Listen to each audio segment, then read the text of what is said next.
नमस्कार दोस्तों, मैं हूं डॉक्टर आर बी धवन और इस वीडियो में मैं आपको परिचित करा रहा हूं हस्तरेखा आचार्य कोर्स में क्या है सिलेबस। और ये जो कोर्स हैं ये लेवल 1 से आरंभ होकर के लेवल 2 तक जाता है, यानी लेवल 1 हस्तरेखा आचार्य के नाम से है और लेवल 2 है हस्तरेखा शिरोमणि के नाम से। और ये कराए जाते हैं शुक्राचार्य एस्ट्रोलॉजिकल रिसर्च सेंटर के माध्यम से।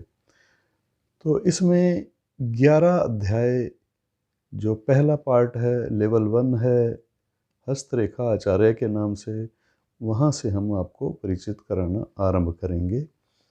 तो देखिए अध्याय एक हस्तरेखा आचार्य में हस्तरेखा देखने के नियम हैं। उसके बाद 7 प्रकार के जो हाथ बताए गए हैं प्राचीन वैदिक हस्तरेखा शास्त्र के अनुसार, या सामुद्रिक शास्त्र कह सकते हैं इसको। 7 प्रकार के हाथों की पहचान कैसे करें और उनकी प्रमुखता विशेषताएं क्या होती हैं। शरीर के अंगों के भी इसी प्रकार से 7 भेद बताए गए हैं। शरीर के अंगों के भेद बताते हुए हाथ के अंदर ग्रहों की स्थिति कहाँ पर होती है, ग्रहों के पर्वत बताए गए हैं, उनकी पहचान बताई गई है। अध्याय दो में बताया गया है हाथ की प्रमुख रेखाओं और चिन्हों के बारे में, उनसे परिचित कराया गया है। हाथ के प्रमुख चिन्ह कौन कौन से होते हैं, हाथ की बनावट भी बताई गई है। इसके बाद हाथ की बनावट, उसके बाद फिर अगला जो टॉपिक है वो है समकोणीय हाथ, फिर चमसाकार हाथ, दार्शनिक हाथ, शिल्पी और कलाकार हाथ, निकृष्ट हाथ, आदर्शवादी हाथ की पहचान, और विषम हाथ या मिश्रित हाथ की क्या पहचान है। ये जो पहले मैंने आपको बताया अध्याय 1 में 7 प्रकार के हाथ बताए गए हैं सामुद्रिक शास्त्र में, तो उन्हीं को डिटेल्ड में बताया गया अध्याय 2 में। उनमें क्या क्या विशेषताएं होती हैं 7 प्रकार के हाथों में। हस्तरेखा देखने से पहले ये समझ लेना बहुत ज़रूरी होता है। इसके बाद आते हैं अध्याय 3 में। अब अध्याय 3 में अंगूठे और अंगुलियों के बारे में विशेष विवरण बताया गया है, विशेष चर्चा की गई है, उसकी विशेषताएं बताई गई हैं। पर्व बताए गए हैं, हाथ में जो अंगुलियों में पर्व होते हैं और उन पर जो चिन्ह होंगे उनके क्या मतलब हैं।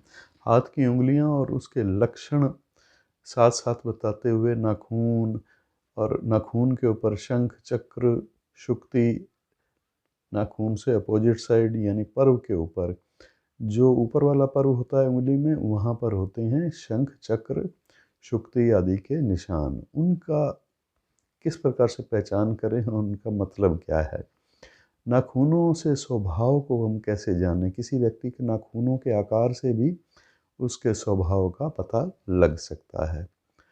इसके बाद उंगलियों के आगे के भाग जो हैं, अग्रभाग पर जो चिन्ह हैं, उनके फल, शंखों के फल, चक्रों के फल, शुक्ति के फल, ये अलग अलग डिटेल्ड में बताए गए हैं।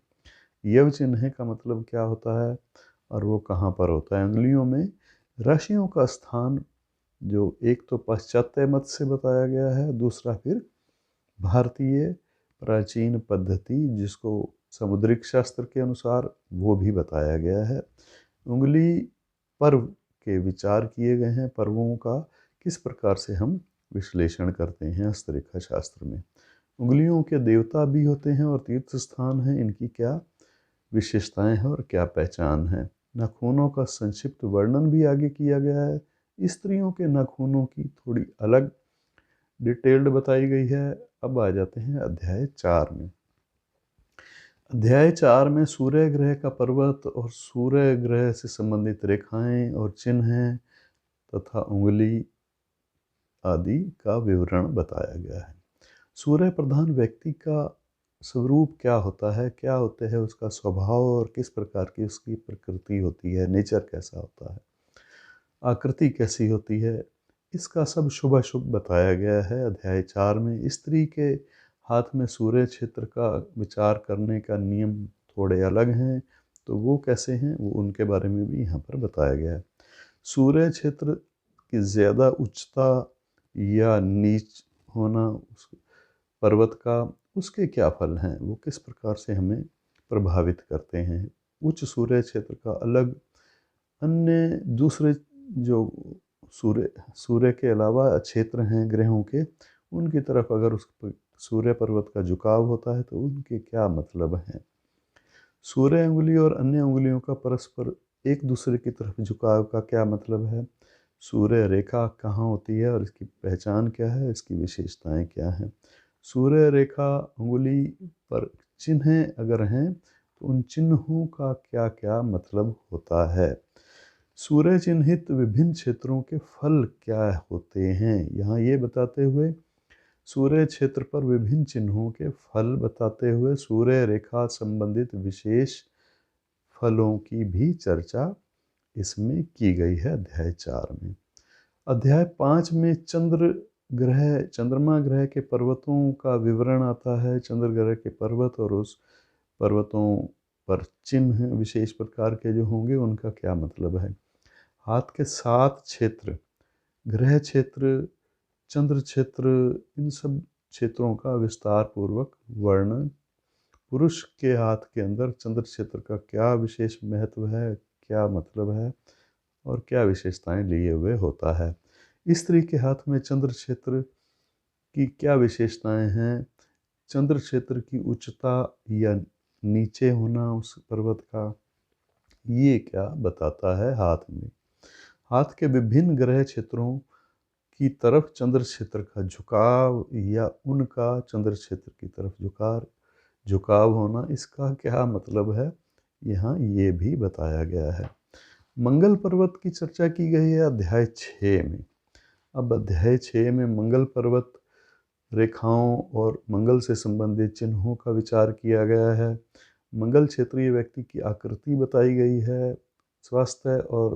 स्वास्थ्य पर उसका प्रभाव मंगल का क्या हो सकता है। मंगल क्षेत्र की उच्चता और अनुच्चता का वर्णन यहाँ बताया गया है। मंगल क्षेत्र एवं रेखा स्थित विचार जो हैं वो बताए गए हैं। रेखाओं के विचार मंगल क्षेत्र पर किस किस प्रकार से प्रभावित करते हैं और चिन्ह कौन कौन से क्या क्या प्रभाव डालने वाले होते हैं। विभिन्न ग्रह क्षेत्रों का मंगल की तरफ झुकाव या मंगल का उन दूसरे ग्रह क्षेत्रों की तरफ झुकाव, इसका क्या मतलब है, क्या फल होता है। भाई बहनों की रेखाएं कहाँ होती हैं, इनका क्या फल होगा, कैसी होंगी तो कैसे भाई बहनों का सहयोग या सुख प्राप्त होता है। इसके बाद योग बताया गया है जो मंगल क्षेत्र से बनने वाला एक विशेष योग है, यानी साहस और पराक्रम का संबंध है मंगल से। तो सेनापति बनाने वाली एक रेखा का विशेष यहाँ पर वर्णन किया गया है। ये एक उदाहरण के रूप में ऐसा बताया गया है। आगे अध्याय 7 में बुध ग्रह की सारी चर्चाएं की गई हैं।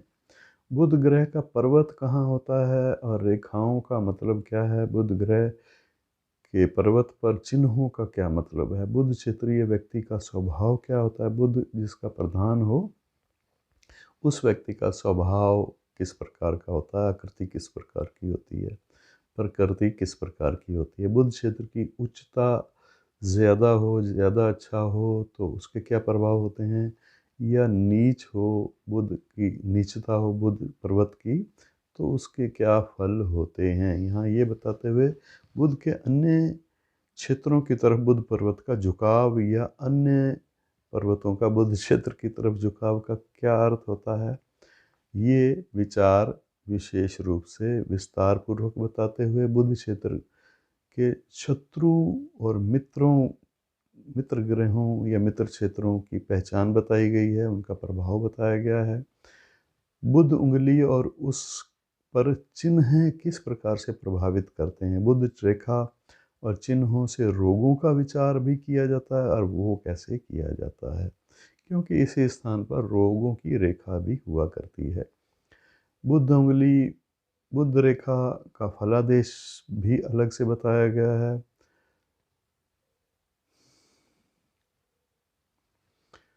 बुध चिन्हों का विचार बताते हुए बुध रेखा स्थित चिन्हों का विचार किया गया है। पुष्टनी रेखा एक विशेष रेखा है और उसको शरीर को पुष्टि देने वाली रेखा बताया गया है। वो कहाँ होती है, क्योंकि बुध क्षेत्र से ही संबंधित है, उसका क्या विशेष फल होता है। बुध क्षेत्र के विशेष चिन्हों का विचार भी यहाँ पर इस अध्याय 7 में किया गया है। नक्षत्रों का चिन्ह अगर बना हुआ हो तो उसका क्या मतलब है, उसका क्या फलादेश है। बुध क्षेत्र के विशेष चिन्हों का विचार भी बताते हुए बुध चिन्ह अन्य ग्रहों का फल बुध क्षेत्र के द्वारा अन्य ग्रहों पर क्या प्रभाव पड़ रहा है, यहाँ पर इसकी सूचना मिलती है। विवाह का संबंध भी बुध स्थान से है। बुध स्थान पर कौन कौन सी रेखाएं हैं और विवाह शीघ्र करवाने वाला योग कहाँ बनता है, कैसे बनता है, या विवाह में विलंब या फिर एक से ज़्यादा विवाह होना या विवाह टूटना, इन सब की डिटेल्ड भी अध्याय 7 में आपको मिलेगी। अब आते हैं अध्याय 8। ये बृहस्पति के बारे में बताता है अध्याय 8।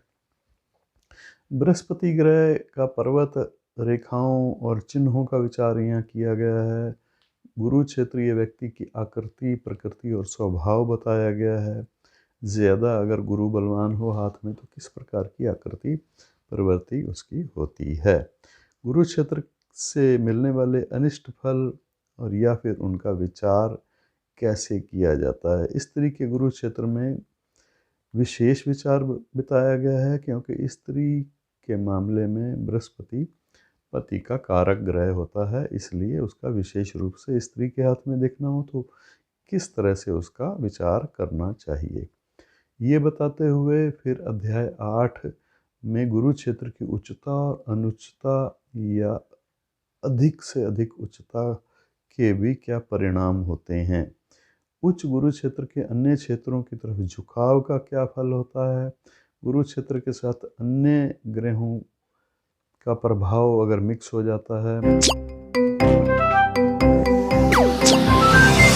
मतलब गुरु पर्वत का अन्य ग्रहों की तरफ झुकाव हो या अन्य ग्रहों का गुरु पर्वत की तरफ झुकाव हो तो क्या मतलब होता है इसका। तर्जनी उंगली का विचार बताया गया है, जो कि बृहस्पति की उंगली है, और उसके विशेष क्या परिणाम होते हैं, वो लंबी हो, छोटी हो या किस प्रकार की आकृति के अनुसार कैसे फल होंगे। गुरु क्षेत्र पर चिन्ह क्या प्रभाव डालने वाले होते हैं, या गुरु क्षेत्र से संबंधित योग कौन कौन से बनते हैं हाथ के अनुसार। रेखा और पर्वतों के एक दूसरे से संयोजन बताए गए हैं, क्या प्रभाव और किस तरह से वो योग बनाते हैं। गुरु क्षेत्र विशेष चिन्हों का विचार करते हुए ये अध्याय कंप्लीट होता है। अब अध्याय 9 पर आते हैं। अध्याय 9 में शुक्र के बारे में सारी डिटेल बताई गई है। शुक्र ग्रह का पर्वत, रेखाएं, चिन्ह, उंगली की पहचान और विस्तार पूर्वक विवेचन यहाँ पर शुक्र ग्रह से संबंधित किया गया है। शुक्र क्षेत्रीय व्यक्ति की आकृति, स्वभाव, और अगर विशेष शुक्र ग्रह अच्छा है उसके हाथ में तो उस प्रकार की प्रवृत्ति कैसी होती है, कैसा उसकी आकृति होती है, कैसा उसका स्वभाव होता है। अशुभ हाथ वाले शुक्र क्षेत्रीय व्यक्ति की आकृति की अलग से इसमें डिटेल बताई गई है। शुक्र क्षेत्रीय उच्चता, अनुच्चता और अधिक से अधिक उच्च अगर हो तो उसके परिणाम क्या होते हैं, या दुष्परिणाम होते हैं तो वो क्या होते हैं। इसका फलादेश अध्याय 9 में आपको मिल जाएगा। शुक्र क्षेत्र के झुकाव का क्या फल होता है, अंगूठे और अंगूठे के भेद कितने होते हैं और उसका क्या मतलब है। संतान रेखा का विचार यहाँ फिर से बताया गया है अध्याय 9 में, और शुक्र क्षेत्रीय विशेष चिन्हों का विचार भी अध्याय 9 में आपको मिलेगा।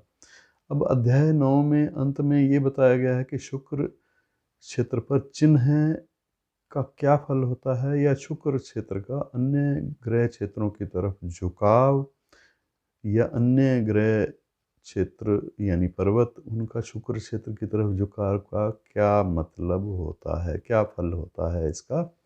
आगे फिर शनि की बात आती है।